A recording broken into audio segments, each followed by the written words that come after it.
Vamos lá, começar mais uma aula. Bom dia, pessoal. Seguinte, hoje a gente está com a nossa aulinha de array, certo? Só reforçando, como alguns dos conteúdos que a gente já viu, array também a gente já viu em JavaScript. Então agora é só hora de revisar o conceito, estudar a respeito de sintaxe e colocar em prática. Estou gravando o vídeo mais para reforço, certo? Alguns dos colegas que estão com dificuldade para a gente realmente ajudar para seguir adiante.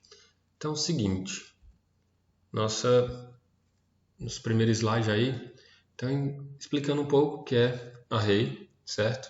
Sim, outro, só antecipando. O conteúdo está junto com o material, no caso esse slide está junto com o vídeo e vocês podem ler, reforçar, estudar novamente, certo? Que na nossa próxima aula teremos uma prática. Então, já pode ir dando uma olhadinha e o vídeo é mais para reforçar mesmo. Então tá aí. Então, array, a gente já estudou isso, então a gente sabe que array é um conjunto de valores dentro de uma mesma variável, certo? Então, uma variável só vai gravar e vai armazenar vários valores, beleza? Aqui a gente tem um exemplozinho básico de array, no caso com índices, né? A variável dia, e o índice 1 vai receber domingo, variável dia índice 2 receber segunda, índice 3 receber terça. E aqui tem, que também é um índice, no caso está como string, que a o índice outro vai receber depois de terça, certo? E aqui outra forma de também armazenar o array, certo? A mesma variável dia, vou declarar como array, certo? Está aqui, ó, array, e os índices. Então, índice 1 vai receber domingo, índice 2, segunda, índice 3, terça, índice outro vai receber depois de terça, certo? Aí são só exemplos mesmo para a gente relembrar, identificar como é que funciona um array, certo?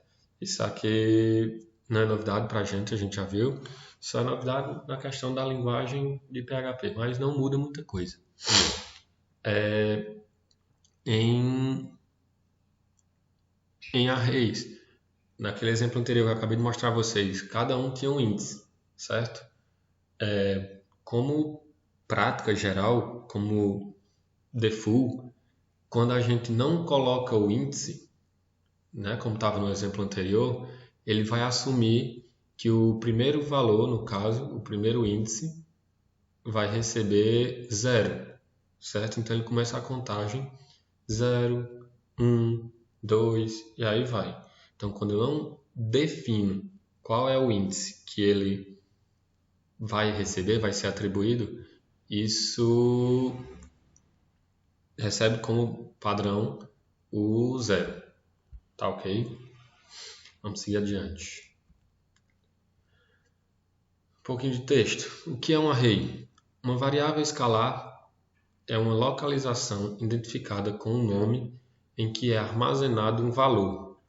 De maneira semelhante, um array é um lugar identificado com um nome para armazenar um conjunto de valores, permitindo que você agrupe valores escalares.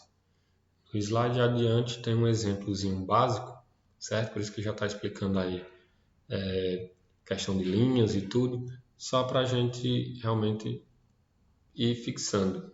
E outra, se vocês quiserem já podem até copiar o exemplo para ir treinando já, certo? Então tá aí, ó, o exemplo que está falando lá no slide anterior é esse. No caso a gente tem a variável cores que recebe um array e aqui estão os valores, vermelho, azul, verde e amarelo. Como está aqui escrito logo abaixo, cada um vai ter o seu índice de identificação. Como ele não tem pré-definido, então começa 0, 1, 2, 3.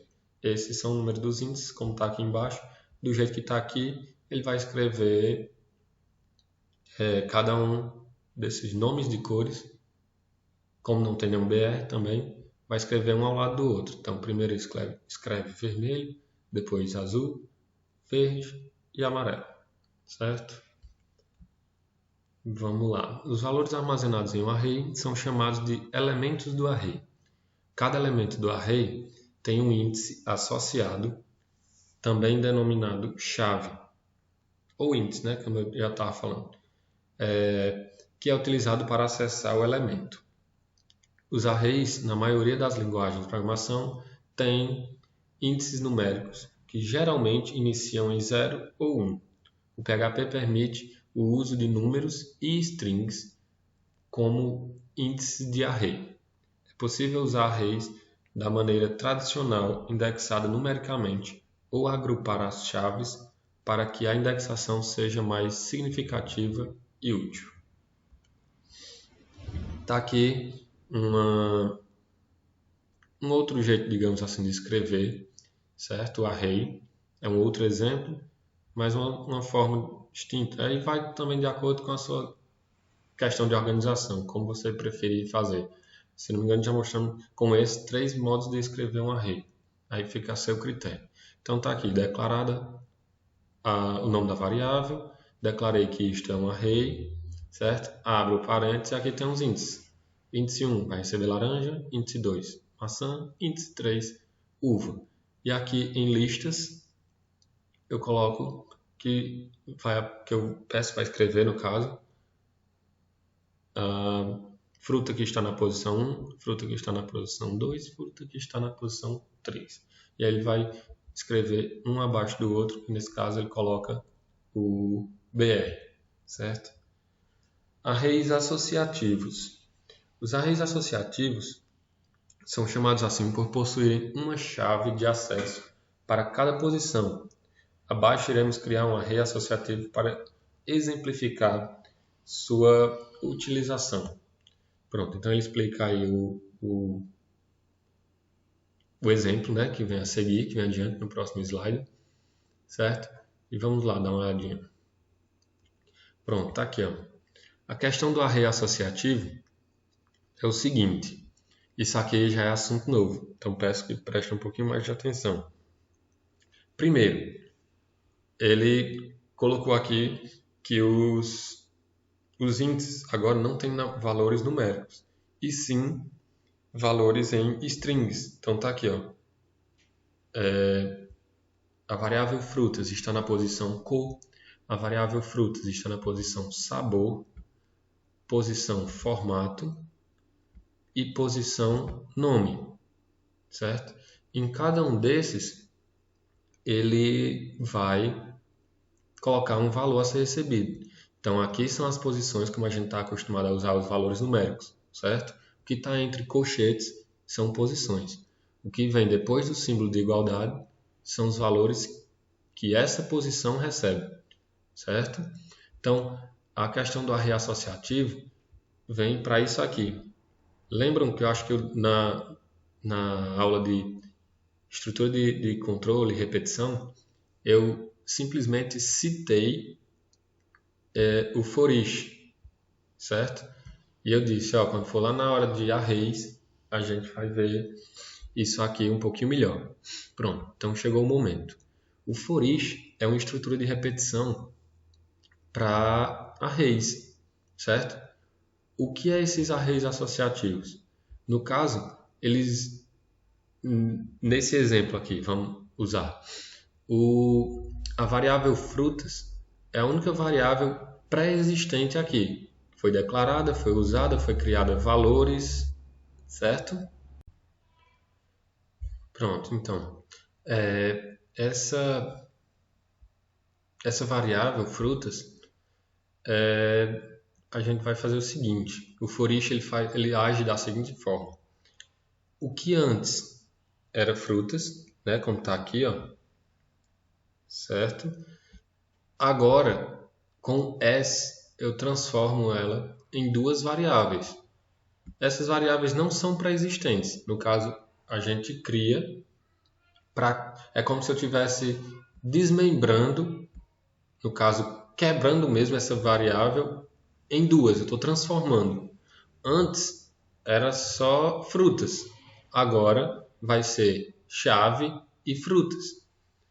Aqui ficou um pouquinho, nesse exemplo, ficou um pouquinho, sei lá, confuso, porque ele usou o mesmo nome da variável original, digamos assim. Mas isso aqui, essas duas variáveis aqui, elas são novas, elas não existem, certo? Então eu estou criando agora. Então é como eu disse, eu estou quebrando, eu estou desmembrando. O for each ele faz isso. Então a única variável que existe é frutas. Aí o as ele vai quebrar. O que é isso? Para a gente entender melhor, é como se antes eu tinha só uma variável frutas com 4 índices diferentes e 4 valores diferentes, certo? No for each ele faz o seguinte, o entendimento. Esse frutas agora, que é esse daqui, agora ele vai ser chave, vai ser transformado em chave, que é, digamos assim, um nome genérico, né, dos índices, e vai ser transformado também em frutas, que é o nome genérico para os valores, certo? Para essa coluna de valores, certo? E aqui eu pedi para escrever. Escreva chave, que é isso daqui. Essa setinha é parte da escrita, não é, como é que eu digo? Parte do código da sintaxe. Aqui sim, é. Aqui ele só copiou. Então aqui é variável, uma setinha, né, para escrever lá na tela e frutas. E o BR para quebrar a linha, certo? Então aí ele vai escrever todos esses valores que estão aqui. Então essa é a forma de utilização do for each. Então o for each faz isso. Ele escreve todos os índices e todos os valores. Ah, e se esses índices fossem numéricos em vez de string, como está aqui? Sem problema nenhum. Ia aparecer como se fosse uma sequência numérica. Ah, na posição 1, por exemplo, é vermelho, na posição 2, doce, na posição 3, redondo, e aí vai. Ok? Então, o for each faz isso. Ele vai escrever índice e valores. Tá aqui já é outra coisa, certo? Então, só reforçando, o for each ele faz isso. Ele desmembra a variável que a gente tem e escreve todos os valores de índice e valor na tela, ok? Aqui, em arrays, desse segundo exemplo, ele está usando o vardump. O vardump é uma funçãozinha do PHP que age da seguinte forma. Ele vai escrever todas as características do array. Eu vou passar o slide para a gente já ver o exemplo, certo? Está aqui o exemplo. Eu tenho o array chamado minha multa e tenho dois índices, no caso, duas posições. O índice carro e o índice valor. Está aqui também, o carro e valor, o mesmo índice. O que ele fez? Ele, na hora de escrever, ele vai juntar. E quando eu peço para ele fazer, no caso, ele dar, digamos assim, um vardump com o nome do array, observe como ele vai me dar como resultado, certo? Tá aqui, ó. Eu escrevi lá o array, coloquei os valores e tal, e escrevi a função vardump. O que é que ele fez? Ele colocou aqui o nome da posição, no caso o nome do índice, certo? Carro. Depois, ele disse que, sim, antes de mais nada, ele disse que ele tinha duas posições, carro e valor. Então, size 2 é o tamanho. String, palio, ed, 1.0 e o tamanho, language, 12, é o tamanho desse string. Aqui embaixo no valor ele coloca como é o tipo, que é float, 198, certo? E aqui é o outro array que tinha lá no exemplo também, né? Que estão aqui as três posições, 0, 1 e 2. Todas as posições são strings. Aqui o valor, lasanha, e o tamanho de caracteres, a quantidade de caracteres, certo? Pizza calabresa e macarrão. Ok? Então, isso é só uma funçãozinha do vardump, só para apresentar mesmo a vocês. Pouco usado, é mais a nível mesmo de programação, os programadores que usam mais como se fosse para depuração mesmo, certo? Então não é algo muito utilizado, não tem muita serventia para o usuário. Vamos seguir adiante. Pronto, agora a gente vem para outra funçãozinha também nova e bem mais complexa, digamos assim. A gente viu aí agora há pouco os arrays associativos, certo? Que é a utilização do for each. Nesse caso, a gente tem os arrays multidimensionais. O que são isso? Em outras palavras, matrizes, certo? Então, observa aqui na demonstração da sintaxe que agora o meu array vai ter dois índices, vai ter dois colchetes, certo? Então, eu tenho uma variável e depois tenho as posições. Do que é isso? Do que se trata essas duas posições? Linha e coluna, como uma matriz é determinada, é descrita, digamos assim, certo? Então, esse é um exemplo, certo? Eu vou já mostrar um exemplozinho que eu fiz para vocês, para a gente entender um pouquinho melhor como funciona, certo? Esse aqui é digamos assim, o exemplo do que vai ser feito. Então, eu quero uma matriz, no caso, que escreva o nome do carro, certo? As características, no caso, os valores das características, nesse caso aqui, cor, potência e opcionais. E dentro de cada uma das posições, no caso nas células, certo? Vai aparecer o valor desse. Então é como se eu dissesse, na linha palho, coluna cor, qual é o valor que eu tenho? Azul. Na linha coça, na coluna potência, qual é o valor que eu tenho? 1.3. Na linha Go, na coluna opcionais, qual é o valor que eu tenho? Metálica. E aí vai. Então, assim como no Excel, né, que a gente vai por células, na matriz também, que a gente costuma nomear as posições para que a gente identifique o elemento, né, os valores. Então, da mesma forma é aqui. Então, eu tenho uma matriz, a partir de agora a gente vai ver, e onde ela armazena cada um dos seus valores, certo? Então, eu tenho uma variável que vai ser carros, eu tenho a posição em linha, a posição em coluna, que vai receber um valor, ok? Então, esse aí é o exemplozinho que a gente vai fazer, certo? Aqui ele está descrevendo, né, explicando a respeito disso, né, do que eu acabei de falar. Seguir adiante. E esse aqui é o resultado, digamos assim, a linha de código para que aquilo ali apareça. Então tá aí, ó.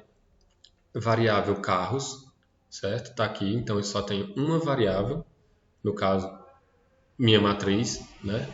Minha matriz se chama carros, é o nome da minha variável. Posição palho e cor, recebe o valor azul. Posição palho e potência, recebe o valor 1.0. Posição palho e opcionais, recebe o valor ar-condicionado. E aí eu tenho para cada um dos casos, coça e Go, as mesmas posições, e aí cada um recebendo o seu valor devido. Nessa linha aqui, na linha 24, é apenas um exemplo. Digamos assim, ele mandou escrever simplesmente esse valor. Do jeito que está aqui, o que é que vai aparecer? Ele vai escrever simplesmente o valor que está descrito no palio e opcionais. Então, lá na tela, ele vai escrever simplesmente isto daqui, ar-condicionado, somente, do jeito que está aqui nessa linha, certo? Normalmente, a gente não vai mandar escrever de um por um, e dá um trabalho enorme. Então, o que é que a gente faz? A gente usa o for each. Nesse caso aqui, é o for each aninhado, que a gente chama. Por quê? Porque a gente tem um for each dentro do outro. Que é isso? Aquele for each que eu mostrei a vocês, agora há pouco, ele é para um array unidimensional, digamos assim. Só uma linha. Então, ele vai mostrar todos os valores daquela minha linha que eu armazenei agora há pouco. Nesse caso, eu não tenho só uma linha. eu tenho duas dimensões, eu tenho linha e coluna. E aí como é que eu faço para que todos esses valores vão aparecer? Um for each dentro do outro, certo? O meu primeiro for each, o que é que ele faz? Ele vai escrever uma parte. Então, por exemplo, o que antes, como eu mostrei agora há pouco no array associativo para vocês. Aqui, como eu disse, aqui é um pouquinho mais complicado. Array associativo é o for each só para uma dimensão. Aqui, como eu tenho duas, então eu tenho dois for each, certo? É mais ou menos nessa linha de raciocínio. Então, o meu primeiro for each, ele vai fazer uma parte. Então, ó, carros é a variável que eu já tenho descrita, é a variável que ele está armazenando os valores. Então, nesse caso aqui, ele fez o quê? Carros, agora, né, com S, ele transforma em modelo e características. Então, modelo vai ser essa parte dos índices e característica vai ser essa segunda parte. Então, vai ser linhas e colunas. Modelo vai ser o nome do carro, vai ser as linhas, e características vai ser as características do carro, que vai ser a coluna, certo? E aí eu peço para escrever simplesmente, tá aqui, ó, isso que está em laranja é texto, então escrevo modelo e a variável modelo. Mais adiante eu tenho um outro for each. É o que? Eu estou agora quebrando, digamos assim, desmembrando o que está em características. Então, características agora vai ser a própria características, que é ela mesma, e o valor que está aqui. Então, nesse primeiro for each, ele simplesmente escreveu o nome do carro, certo? No segundo for each, ele vai escrever o nome da característica e a característica específica que ela recebe. Tá dando para entender aí, né? Espero que sim. E qualquer coisa vocês me procurem e perguntam. Mas é isso, certo? Nesse primeiro, ele simplesmente escreveu o nome do carro, no caso, o modelo. E no segundo for each, ele escreve a outra parte, que é o nome das características e as características específicas dela. E aí ele manda escrever aqui, ó, características. Aí coloca, no caso isso aqui é texto, que está em laranja, né? Variável características, que é essa daqui, e a variável valor, que é o que está armazenado em cada um desses valores. E aí lá na tela ele vai mostrar tudo, o nome do carro, o nome da característica e a característica que ele armazenou. Da seguinte forma, esse daqui é o resultado, certo? Então tá aqui, ele colocou na primeira linha o modelo Palio, e aí ele colocou características, cor azul, característica potência 1.0, características opcionais, ar-condicionado. Então o resultado desse código, certo? Que eu estou mostrando aqui para vocês, é isto daqui. Beleza? Eu fiz, só para finalizar, eu fiz esse mesmo código de uma forma um pouquinho mais organizada. Por quê? Porque aqui ele coloca modelo Palio. Não, para mim não tem necessidade. Característica, ele repete, né? Características. Então, de uma forma um pouquinho mais organizada, eu fiz isso, esse código. Ó, aqui é o resultado de como ficou. Eu coloquei dentro de uma tabela, organizei tudo dentro de uma tabela, certo? Coloquei em cima o nome do carro e aí eu coloco esse Palio vai ser de cor azul, a potência 1.0, o opcional é MP3 e eu adicionei ainda o preço, que é 27 mil, certo? Então foi isso que eu coloquei. Eu criei 4 carros. Tá aqui, ó, Palio, Corsa, Gol e Celta, certo? E coloquei as características. Como foi que ficou meu código? Tem gente que vai ficar curioso, como foi que apareceu? Como foi que ele ficou dentro de uma tabelinha, bem organizado, bonitinho e tal? Tinha como ficar mais organizado? Tinha.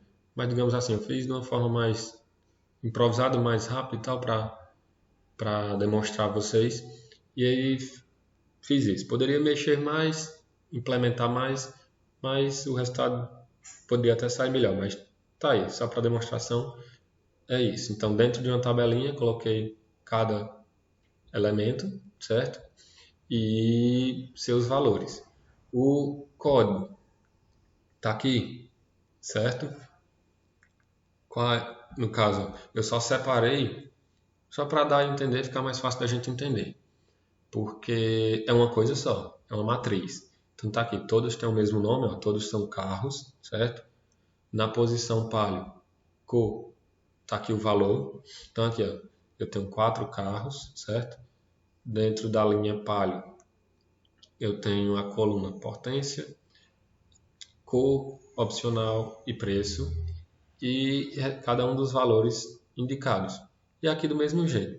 O que mudou para aparecer lá na tabelinha foi isso aqui, a forma de escrita, certo? O for each funcionando da mesma forma, ó, carros, recebe modelo e características, e aqui embaixo características vai receber características e valores, certo? E aqui na hora de escrever eu simplesmente criei uma tabela nova. Só criei uma tabela e na hora de escrever tá aí, escreva a variável modelo dentro da tabela. Quando foi aqui também do mesmo jeito. Coloquei, criei a tabela, escreva características e valores e fechou tudo, dando um BR para que a cada carro eu quebre a linha e comece uma, digamos assim, uma contagem nova, né? Um escrito novo. Bem, então é isso. A nossa aula de hoje é essa, sobre arrays. Observe que tem bastante aí nesse finalzinho, bastante coisa nova. Caso não dê para entender, digamos assim, na primeira vez, assistam novamente o vídeo e tudo. Se mesmo assim não entender, com as práticas, copiando, vendo, é interessante que vocês façam, tá aí o exemplo, né? Pause o vídeo, por exemplo, copie o código, para já ir treinando, porque dessa forma é uma forma também de fixar o conteúdo. E mesmo assim, com a prática, revendo o vídeo, não conseguir entender, podem me procurar, estou à disposição, certo? Não se intimidem, não se encabulem e estou aqui para isso. Na hora que precisarem, né, qualquer dúvida, qualquer opinião, ideias, o que tiver para fazer, estou por aqui, ok? Então, bom dia, até a próxima aula.